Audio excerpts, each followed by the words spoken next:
Let's be honest, the relationship between the film critic and the audience is completely broken. What used to be a tense dialogue has just collapsed. We're not just disagreeing about whether a movie is good anymore.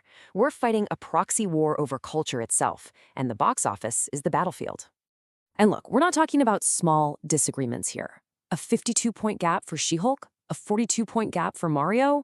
This proves that two different groups are watching two completely different movies. One side sees a certified fresh feminist satire, the other sees a total product failure. One sees a simplistic kids movie, the other sees a perfect nostalgic tribute. It's clear they're not even speaking the same language. So the consensus is just gone. This isn't a crack, it's a systemic fracture. A culture war being fought in the dark of the multiplex. And that leads to the real question here. Here's the thing, the system isn't broken, it's forked. It has split into two parallel economies that are running on completely different sets of rules.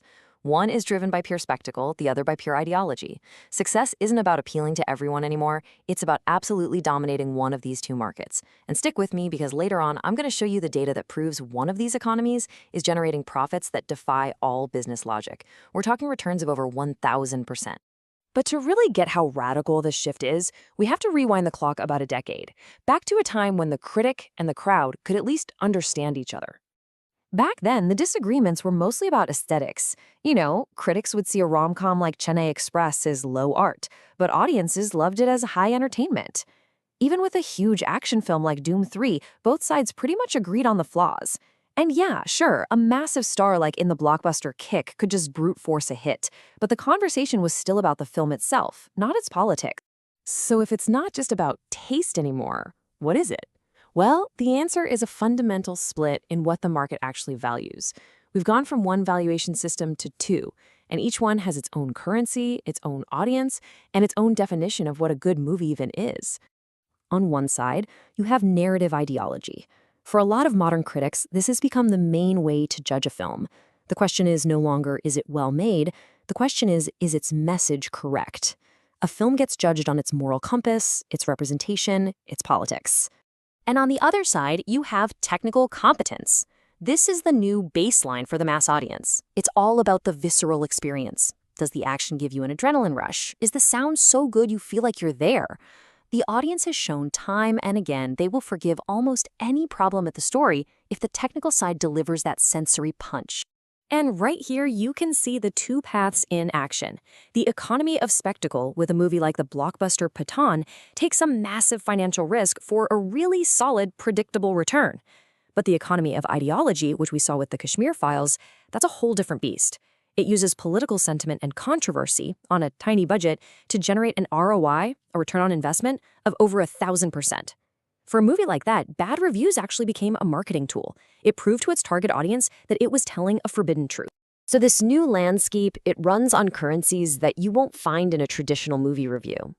A film's value isn't just measured in stars anymore. It's measured in its ability to generate engagement and, crucially, to affirm identity. You see, star power and massive marketing can absolutely guarantee you a huge opening weekend. But the real test, the thing that separates a flash in the pan from a genuine cultural hit, is whether people are still showing up 7 days later. And the numbers don't lie. A movie like Bade Mian Chote Mian just collapses after week 1 because it fails that technical competence test. But then you look at Dhurandhar. Critics called it propaganda, yet its box office grew by 22% in its second week. In an industry where a 50% drop is considered normal, growth is a statistical anomaly. It just doesn't happen. This proves the technical execution created word of mouth so powerful, it just steamrolled the negative press. People weren't going back for the message, they were going back for the experience.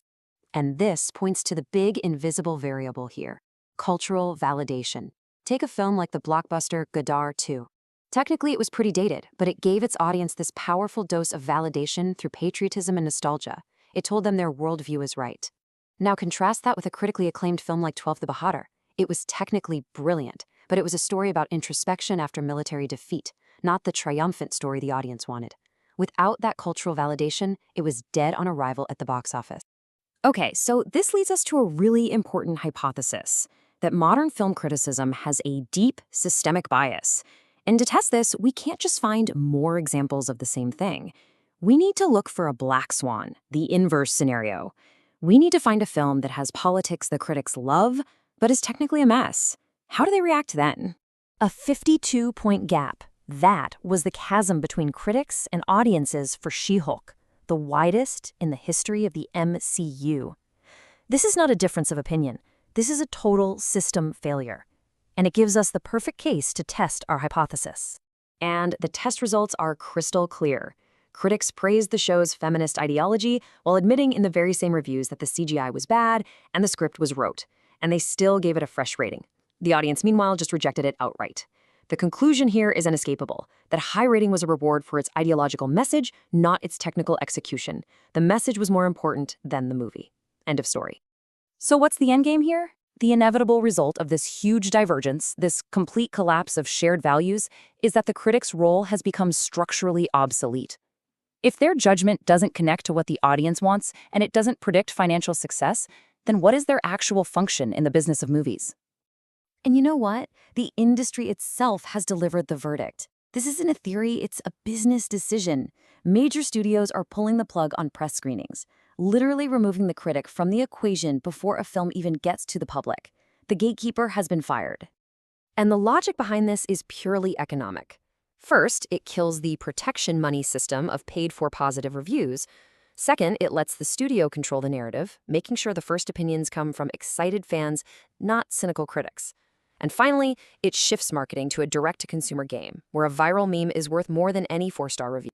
The market has changed. Fundamentally, and probably permanently, success is no longer decided by institutional gatekeepers writing for old-school publications.